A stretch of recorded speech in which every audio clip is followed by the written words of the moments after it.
For our midweek devotion during Lent on Tuesdays. Glad that you joined us. Let's get right into it. His name is Ted.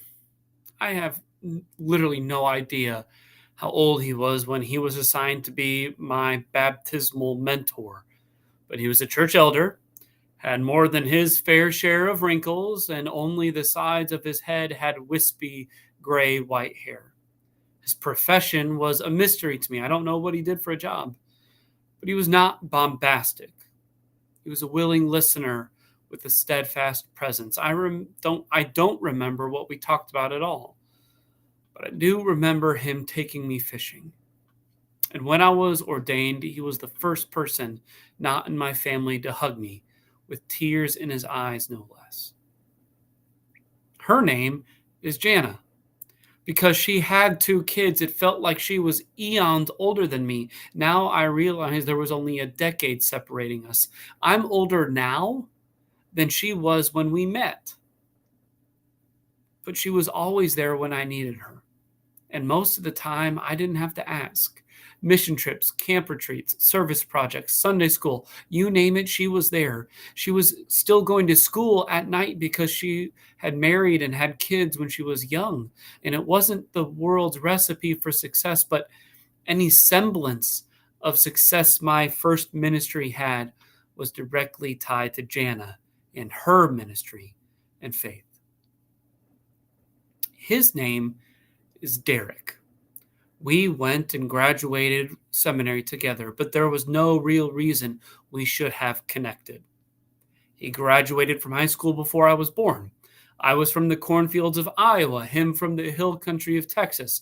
I read as much as I could while he just tried to keep his head above water.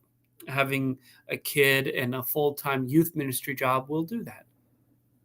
But there was no one else I looked up to more, no one I could turn to any faster, no one who was my biggest cheerleader, even if he continues to say he loves my wife more than me, than Derek. I did not choose these people. I did not choose them to be my mentor, my coworker, or my friend. It just sort of happened. By the ways of the world, there was no reason they should have been. There was no reason we should have connected on a deep and abiding level. It seemed we had very little in common besides maybe a love for Jesus. And at first blush, it would have been wiser to pick different people with whom to have a meaningful relationship. But these are 3 of the ones God chose for me. And I'm better for it. Better person, better Christian. That's just how God works. 1 Corinthians chapter 1, verse 25 says, "The foolishness of God is wiser than human wisdom, and the weakness of God is stronger than human strength." God operates in the world in ways that look astonishingly foolish to the world's power brokers and values. The cross being the location of God's power, the throne of the King of Kings and Lord of Lords. But thank God that's how God works. My life would be completely different and most assuredly worse off if God didn't do that. And I have a hunch yours would be too. Thank God for his foolishness.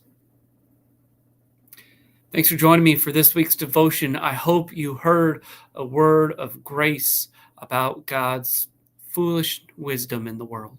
If you like what you heard, please like and share it with someone who you think needs to hear it. Maybe one of those friends that God has put in your way that doesn't quite make sense, but seems exactly perfect.